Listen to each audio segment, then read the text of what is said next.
Hello everyone, and welcome to part 4 of preparing for the FSCA RE5 exam.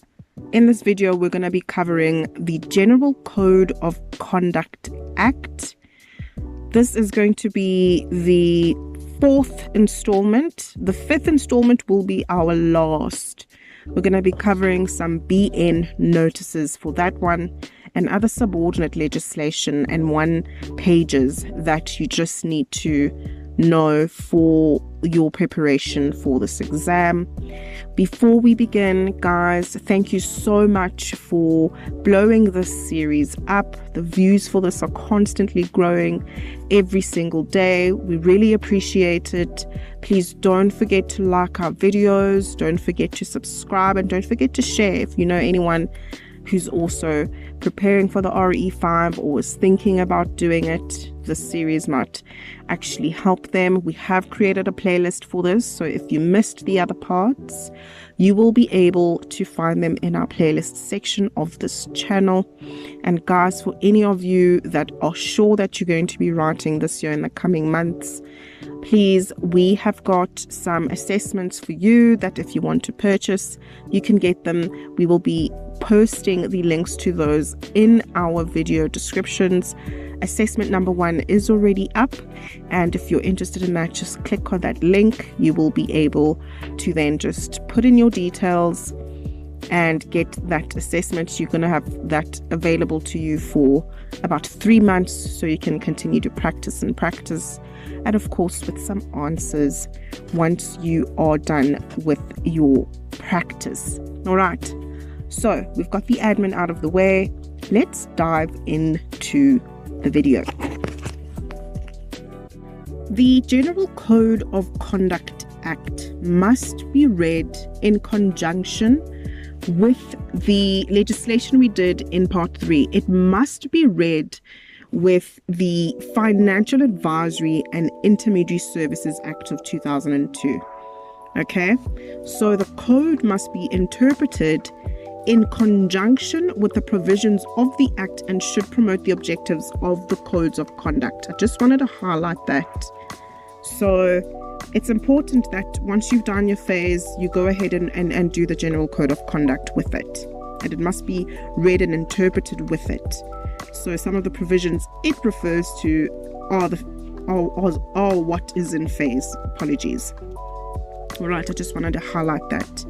Now, the purpose of the General Code of Conduct is to establish a set of guidelines and standards that individuals and organizations must follow to ensure ethical behavior and promote a safe and respectful environment.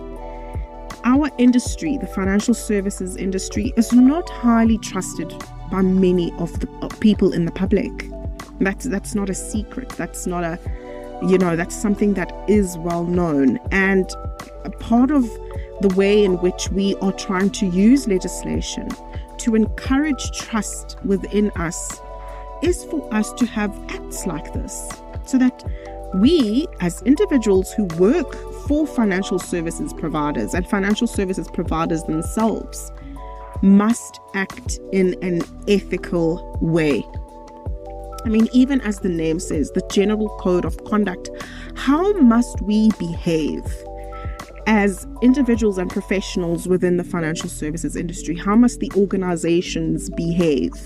So that is the purpose of the General Code of Conduct, to ensure ethical behavior and promote a safe and respectful environment. All right, people are safe to give us their money. People are safe to trust our advice.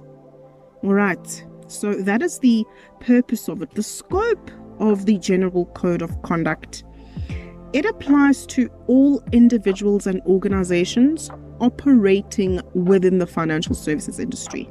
Okay, that is the scope of this act, and it aims to regulate various aspects of conduct, such as professional ethics, interpersonal relationships, and adherence to legal and regulatory requirements. All right, that is the scope of the Act.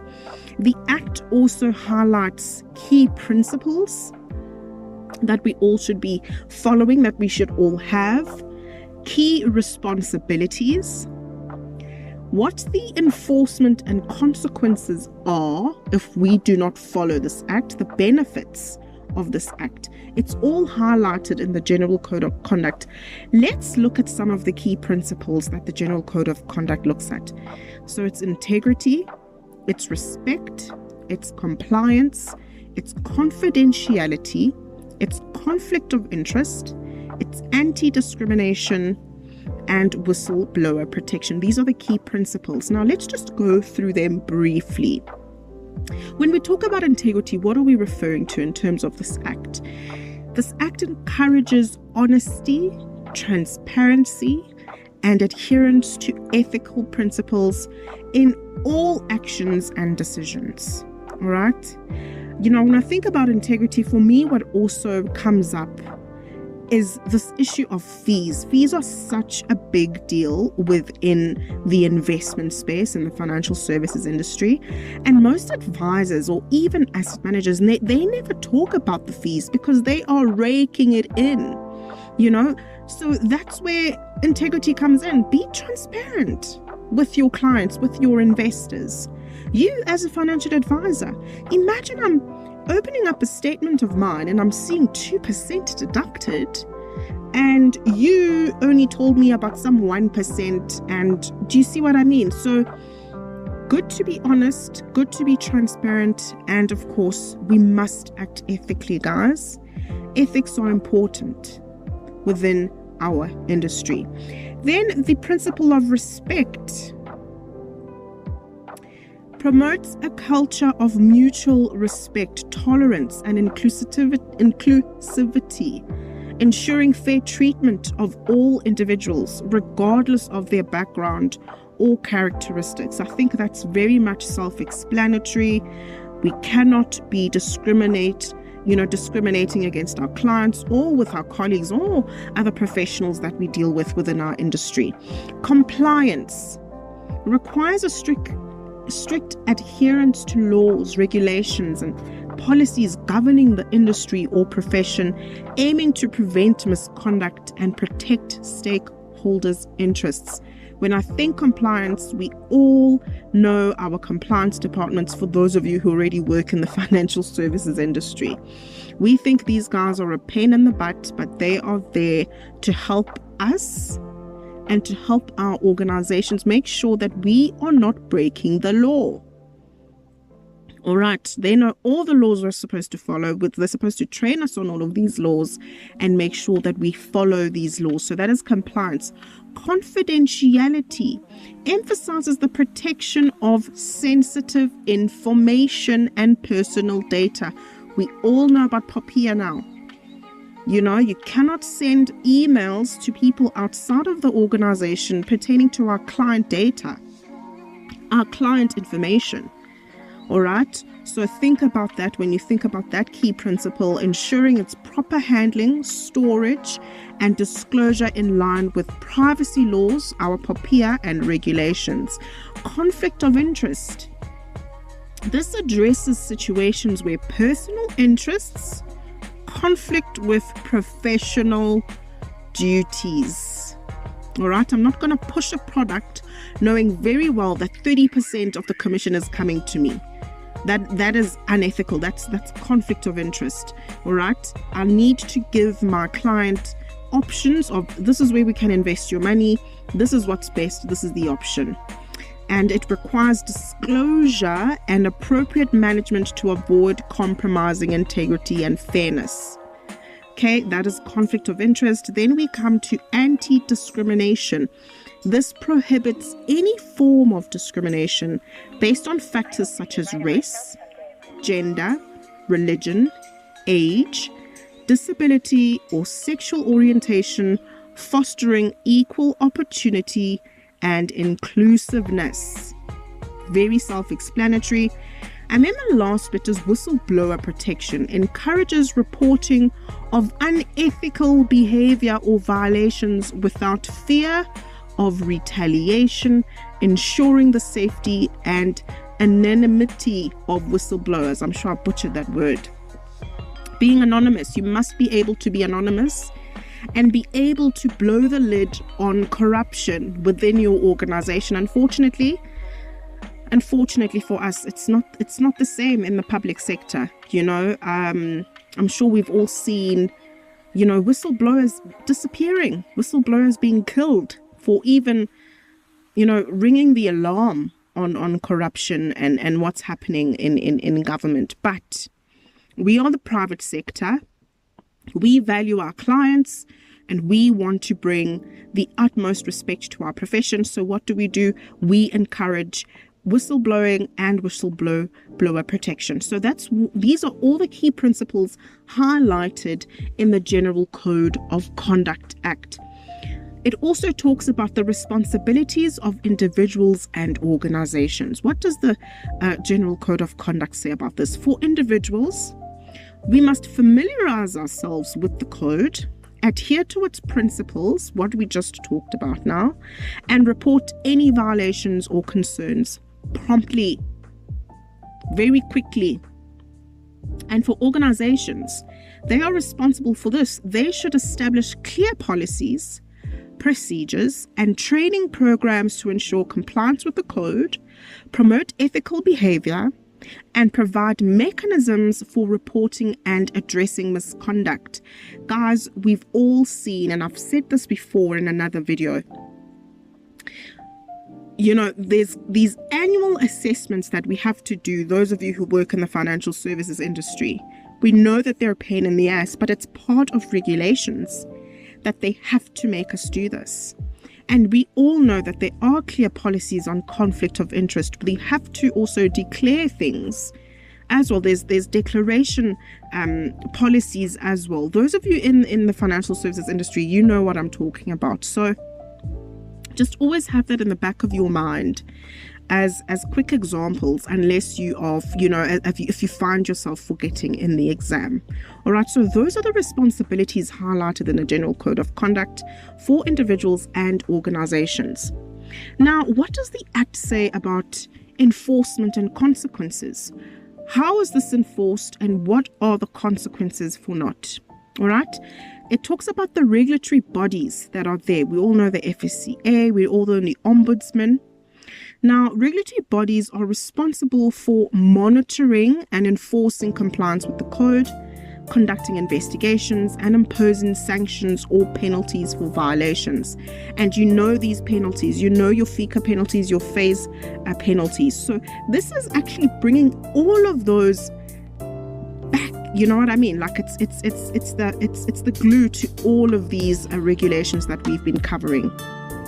The consequences. Now, if you violate the General Code of Conduct, it can result in disciplinary actions, fines, legal consequences, reputational damage, loss of professional licenses, or exclusion from professional associations. And where are you going to find your fines? In the FAIS Act. Loss of professional licenses, the suspension of licenses, the withdrawal of licenses. Where is that? In the FAIS Act. That's why I said this act needs to be read in conjunction with FAIS, because this is how to act, and the act has all the regulations and the laws. As I said in the beginning, please read these two in conjunction with each other. Continuous improvement. We all know about CPDs. What does the Act say about this? The General Code of Conduct has a very dynamic framework, okay? And it evolves with societal changes, technological advancements, and emerging ethical considerations. Now, regular reviews and updates ensure that we can keep up with the changes. It changes all the time, guys. Legislation changes all the time. You must be able to keep up with the changes.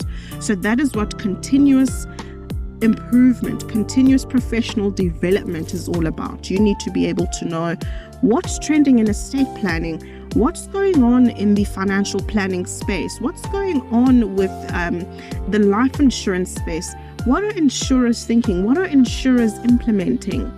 All right. So that is continuous improvement. And the benefits of the the General Code of Conduct is that it fosters trust, integrity, and professionalism within our industry. All right. It safeguards, all of our stakeholders are safeguarded. Their interests are safeguarded. Our interests are safeguarded. You know, when I used to work in investments, you know, there was a guy who'd like to say, I think, gosh, I forgot his name, but he was like our chief investment officer. And he'd always say, if our clients make money, we will make money. You know, it doesn't always have to be one-sided, guys, especially within our industry, the financial services industry. So the benefits is that, you know, we're able to safeguard all stakeholders' interests if we follow the General Code of Conduct. You know, it helps enhance our reputation, and of course, it promotes a very harmonious working environment. Okay, so that is essentially what I would say is the summary of what the General Code of Conduct is. We've covered what the purpose is. We've covered what the scope is. We've looked at the key principles. We've looked at the responsibilities of individuals and organizations that, you know, that fall within the General Code of Conduct. We've looked at enforcement and consequences.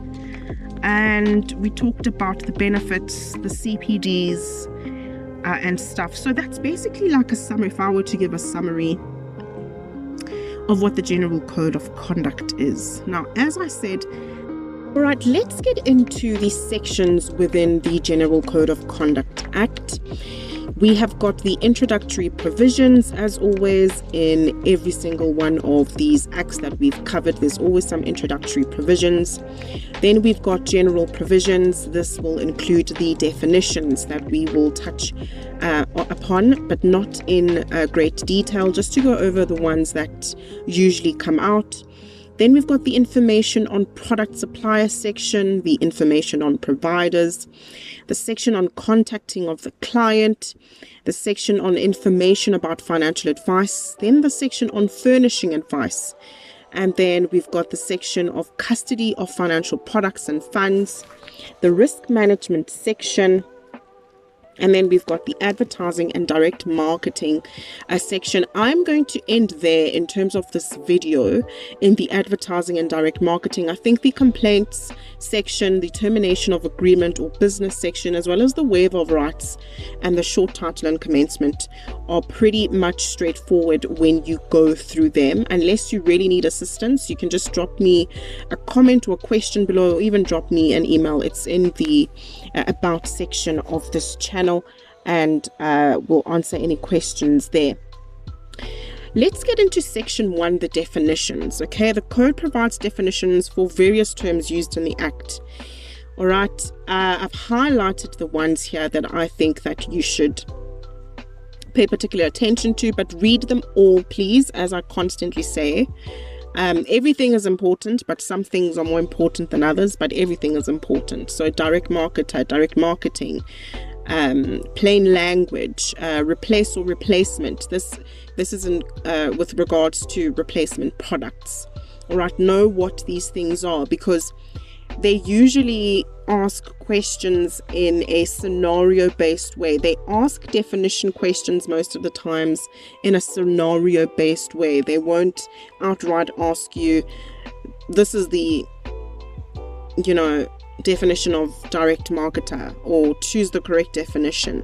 Those are here and there, but usually definition questions are in scenario based. So those are some of the definitions that you will go through within the act. And then in section 2, we've got the general duty of a provider.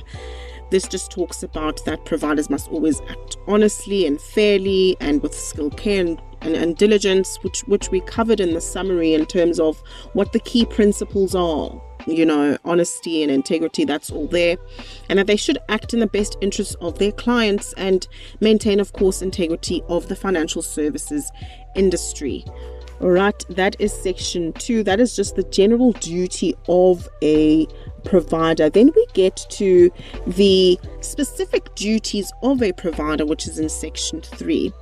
Okay, these are very specific also to the type of industry that you are in, but they are blanket approached. So you can, give this to, a financial advisor within the insurance space, or even in the investment space, or whatever space that they're in. There are specific duties that they do that differ from each other, but there are specific duties that they need to make sure that they adhere to in terms of the code of conduct, if that makes sense.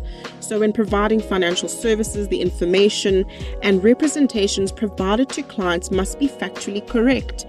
Guys, this is how people fall for pyramid and Ponzi schemes, okay? People promise you 400% returns in a month. Not even Warren Buffett is making that type of returns. How dare you lie to these people? And that's how people fall into these traps. So that covers that. The information must be suitable for the client's level of knowledge. You cannot, make me invest in derivatives and hedge funds when I don't even know that. And I work as, some secretary at some funeral parlor sort of thing, and I've only got a matric. That's how people get pulled their wool over their eyes, by these charlatans who are tainting all of us as names within the financial services industry, by the way. So you must give suitable advice for the knowledge level of your clients, and learn how to break things down for people so that they know what they are getting into. So basically this is what this section 3 talks about, the specific duties of a provider. Then section 3A talks about financial interest and conflict of interest management policies. Okay, you must make sure that the FSP has in place and in force, which is very important, a conflict of management policy. How are we going to deal with conflict of management? Do people have to declare?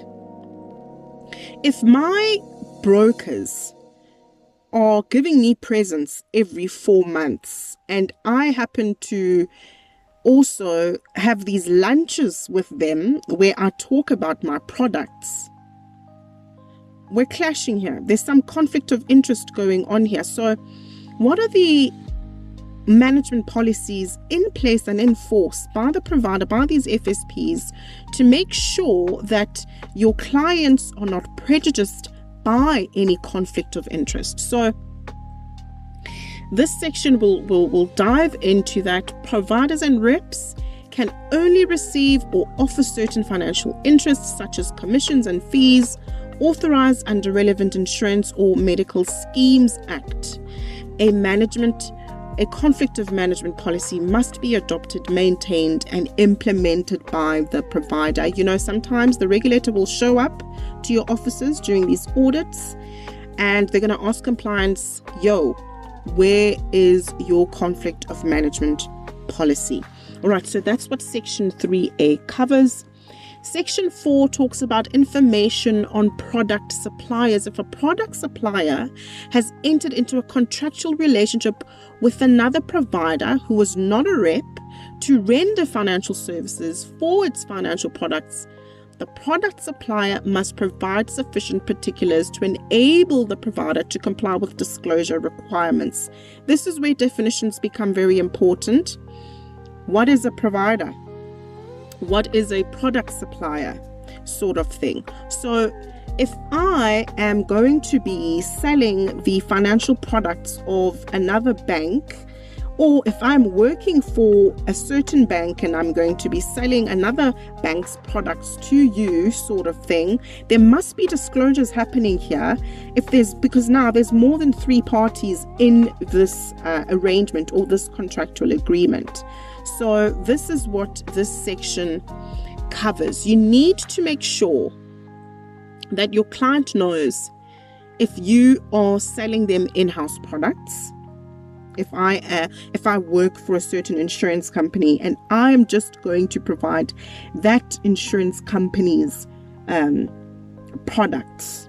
But if I'm also going to be providing a third party, or a third party is going to be provided through me, etc. So this is what this section covers. This is just the summary of it. And then in section 5, information on providers. A provider, excluding direct marketers, must at the earliest reasonable opportunity, which means immediately, by the way, don't wait, provide the client with full particulars of the product supplier. Who is this product supplier? Okay, and this must be in writing in 30 days. I've seen this come up. Please note this. I've seen this come up. They're going to give you a scenario about someone investing or someone taking out insurance. Usually it comes out in a scenario like that, and the 30 days will be roped in there. So if I'm going to be dealing with a provider, I need the particulars such as the name, the physical location, the postal and telephone contact details of the supplier. And of course, the provider must disclose the contractual relationship with the product supplier. I must tell you that, guy, I've got these I'm dealing with this medical aid, and this is the medical aid I'm going to put you into, and these are the certain disclosures. They're going to be paying me a commission, and this is where you can find them. This is their offices, this is their telephone numbers, this is their call center, etc., etc. All right, so that is section 5, information on providers. Now we move on to section 6, contacting of the client. In making contact arrangements and in all communication dealings with the client, act honorably, act honestly, act professionally, and with due regard to the convenience of the client. Guys, don't call me at 7 p.m. You know, like these people that call you to try to give you a quote, and they are just bombarding you. You know, personally for me, I have Truecaller. I can see these numbers now. I've blocked them all. And, you know, I've had calls even at night. And I'm like, why are these people calling me at night? So they need to be able to be contacting us at reasonable hours and professionally. All right. You get some of these guys that get very angry. They're trying to meet targets. They're swearing at you, or they're mad at you because you don't want to buy. All right, and at the commencement of any contact, visit, or call initiated by the provider, explain the purpose. Usually when they call you, they'll say, hey ma'am, I'm calling you with conjunction with, you know, your car. We'd like to give you a quote on your car. All right, so that is what section 6 deals with. And then section 7 deals with the information about furnishing advice. Provide a reasonable and appropriate general explanation of the nature and material terms of the relevant contract or transaction to a client. Break it down for them. What am I getting into? What is this 50,000 that I'm putting into? What is this fund? What does this fund do? Okay, give me all the particulars. Whenever reasonable and appropriate, provide to the client any material contractual information and any material illustrations, projections, or forecasts. This fund has done this in the last year, in the last 3 years, in the last 5 years. This is how much distributions or dividends you can expect to get. This is the amount of tax. This is the amount of fees. This is the size of the fund. All of those types of information you must disclose to the client. Do you know how many cases end up on the desk of the ombuds because people are not following these things? So many advisors have lost their licenses because they did not adhere to these sort of things. So very, very important, this general code of conduct. Okay. And then section 8, which forms part of the furnishing of advice chapter. Suitability. Information regarding the client's needs and objectives, financial situation, risk profile, financial product knowledge and experience. Guys, when you are going to be taking on a new client, especially in the investment space, you need to do a client profile, a client analysis. I need to know what this guy's risk tolerance is. How's this guy's budget? How financially literate is this person? Where are they on a scale of 1 to 10 in terms of, knowledge? Am I replacing products here? Is this guy a brand new novice of an investor? Where is he on the scale of, financial intelligence? So you need to make sure that everything that you are going to be presenting to this client is suitable for that client.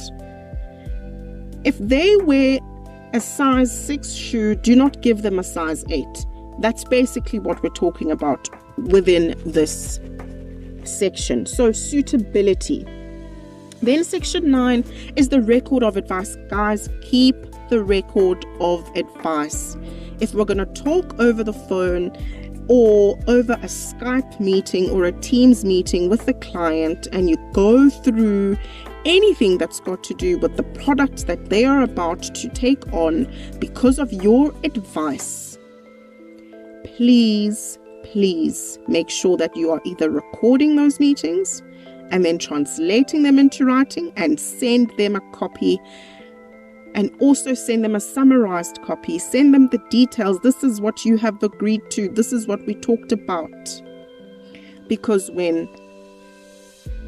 things hit the fan, I don't want to use vulgar language, you want to make sure you've got your ducks in a row. And you're also protecting the client. It's not just about protecting yourself. You're also protecting the client. So that is what section 9 covers. And then section 10, the custody of financial products. There are some providers that do take ownership of funds on behalf of their clients. This section talks about the fact that these funds must be separate from your own accounts, that any bank charges must not be charged to the funds of the client unless they are, in concern with withdrawals or deposits, giving them interest. If I'm going to send money tonight to one of these asset managers to invest, and the funds happen to, not be invested until Monday, I need to be given that interest for those 3 or 4 days, and that money needs to be invested with interest. So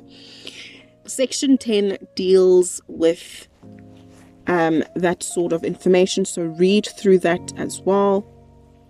Then this chapter on risk management, section 11 talks about control measures to make sure that you have got internal procedures. If any fraud or theft or hacking happens, your clients, your product suppliers, they are all not going to be in danger. All right, so that's what section 11 talks about. Section 12 talks about specific control objectives. So to make sure that you've got internal measures to make sure that everyone is applying to the laws and regulations that you are adhering to as the FSP or provider. And then section 13, insurance. Most of you guys know most of these FSPs have got professional indemnity insurance. If something happens to one of these key individuals, if something happens, if we've got a fire in the building, we've got a backup office, we've backed up, all of our data, etc. So getting professional indemnity insurance, and that is section 13. I just don't want to make this video very long, guys. Almost there. And then section 14 talks about advertising. Now, providers must have documented processes and procedures for the approval of advertisements by a key person or a person of appropriate seniority.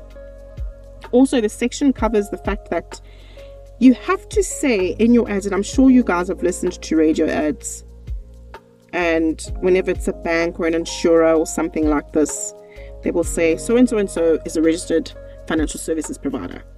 Okay, so some of the principles that are in this section talk about that. Of course, an ads must be truthful, must not, be causing harm and misleading. That is that section 14. And then direct marketing. The section outlines the objectives of direct marketers, When providing financial services to clients, they must provide specific particulars to clients, including their business or trade name, licensing statuses, contact details, and information regarding professional indemnity insurance.